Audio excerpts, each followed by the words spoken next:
So then the story is very clear. We don't have to go through it at all. The world is very clearly saying like the dog's tail. And you try to straighten it out, it's going to curl back again. So then the thought comes, what are these gurus and these people trying to do? What are they trying to straighten out? Nothing actually. They are only doing what they are supposed to do.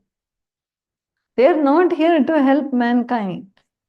They cannot change anybody. Nobody can change anybody. See? Ho gaya na free. If we were supposed to sit and think, if I tell this, everybody will change. That's foolishness. That is foolishness. That is, if the person has to change, that personality has to change, they will change or they will not change. It doesn't matter. The curly tail you need to remember. The tail is curled. If you iron here, this side, that side will come up. This side, that side will. It is always going to be like this. In Rama's time also, there were demons, and today also there are demons. Whatever yuga you go, there are all types of people. And this fanaticism is something that we must not get into at all. At all.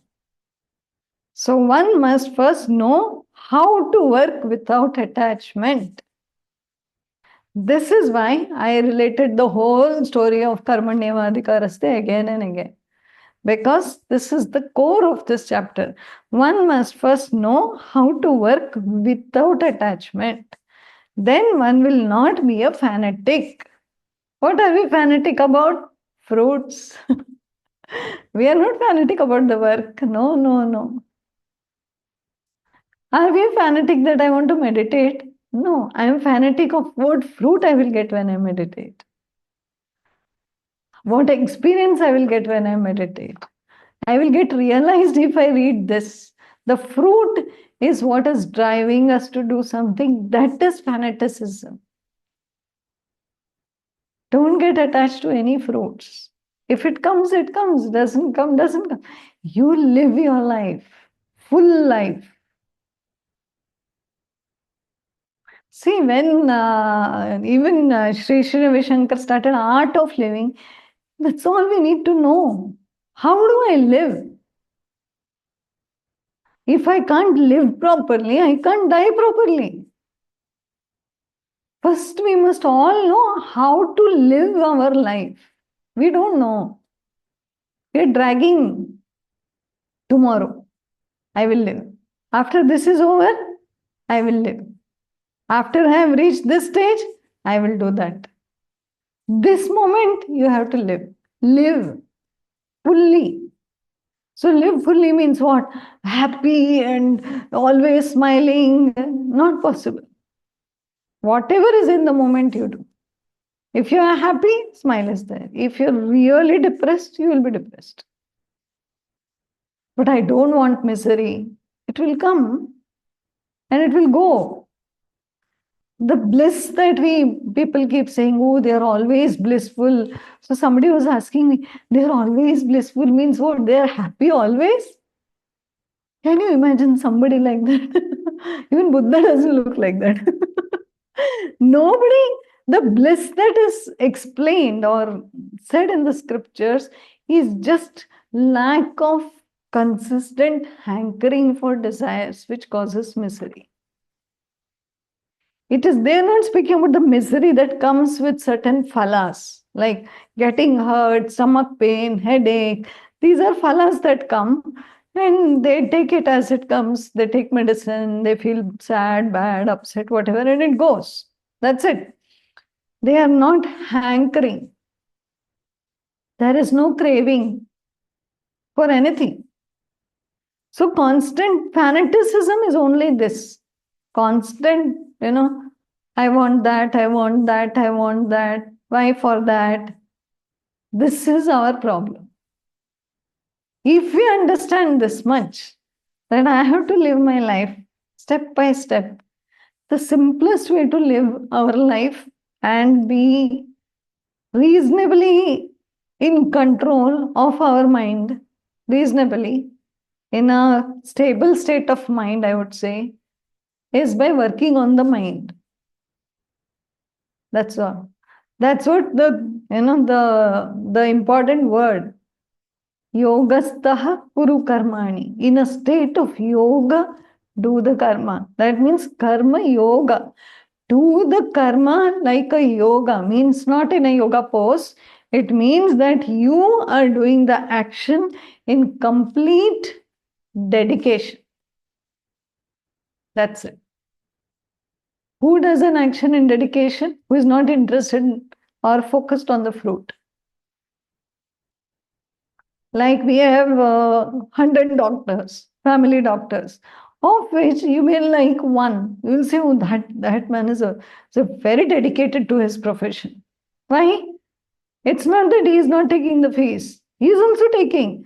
But his focus is on the patient and the human in front, and not, oh, can I get 500 extra from him?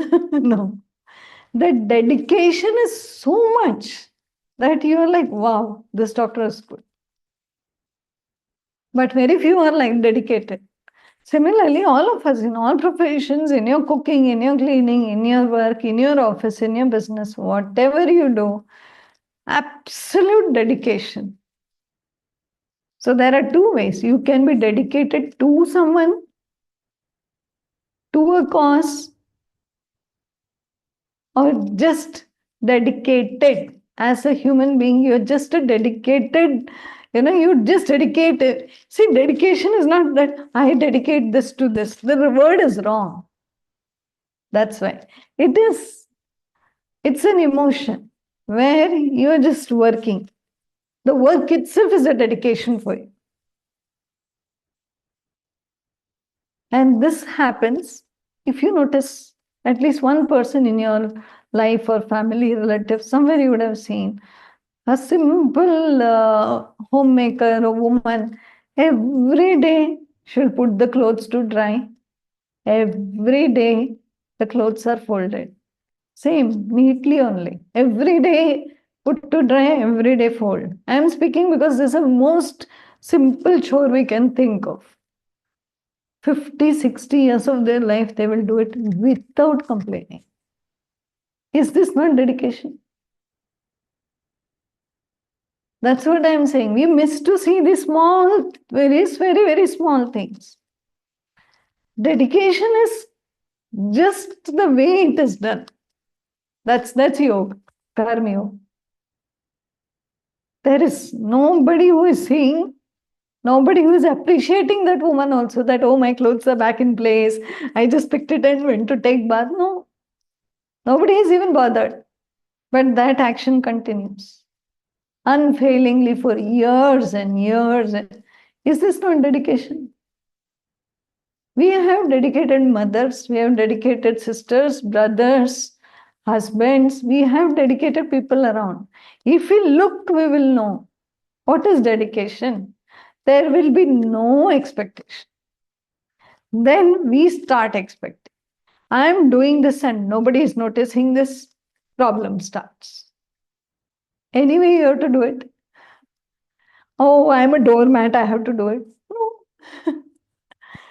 Dedicate. That's why I has to teach you all that. If you're a devotee, then dedicate the action to Krishna. Everything I do it for you. Okay, if you're not a devotee and you don't feel that kisko dedicate karo, you don't even have a guru where you can dedicate it to, then just dedicate it to nature itself. That's it. To Prakriti. I took this from Prakriti back to Prakriti. Whatever I do we have a choice? Like that, actions will happen through us. But Krishna is very clearly saying that is the only eligibility you have. Whether I drink water or juice right now is my choice. That's all. Afterwards, what happens in the stomach is Prakriti. For all of us, different things will happen. That is Prakriti. Phala depends on 100 factors. Action, I can do. This is very clear. So understand how the attachment to the fruit should get reduced if the shloka, if this sentence is understood by you properly. You will immediately not ever feel attached to the fruits if you understand thoroughly that the fruits are not dependent on me and I cannot derive the fruits. The fruits will come. That's it. If this is clearly going into your head, most of the misery is gone. What is the misery after that? To work, none of us feel miserable. We work. The work is not the misery. The fruit is the misery. Like Dhruvi gave the exam. If the result doesn't matter, her seat is fixed. She just has to study this much. She will do it. The studying is not a problem. It is, will I get admission here or not, is the misery or the stress or the happiness or whatever it comes. So always the fruit is the cause. The attachment to the fruit, again, not only the fruit, attachment to the fruit is the problem. So then life is like this. It is this curly tail of the dog. One must first know how to work without attachment. Then one will not be a fanatic. Don't be a fanatic. Don't be a religious fanatic. Don't be a spiritual fanatic. It's another disease. First, it was religiosity, where people would say, you don't do puja and all. Oh, they're Shudras. We do puja in the morning and go to work. Like that attitude was there. You don't go to the temple. We go to the temple. They are like that only. It was always looked down upon. Now, you don't meditate.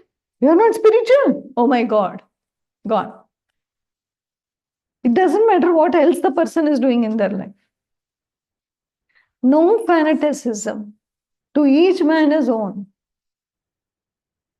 Just read all the titles. You will know what Swami Vivekananda is saying. Each to each his own. If they are doing that, good. They are unhappy and they're asking for solution. You can say, you try this, try this, try this. It's like you got a headache. Okay, try Crocin, Panadol, Anacin, different stuff. Aspirin, I don't know what is available.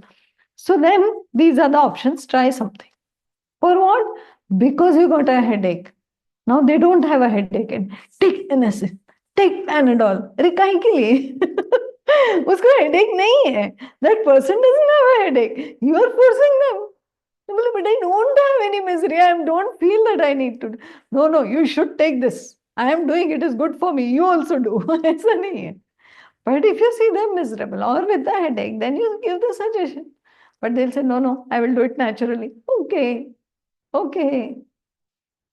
You can only give suggestion. That's your duty, your work. And they take it or not, their work, their karma.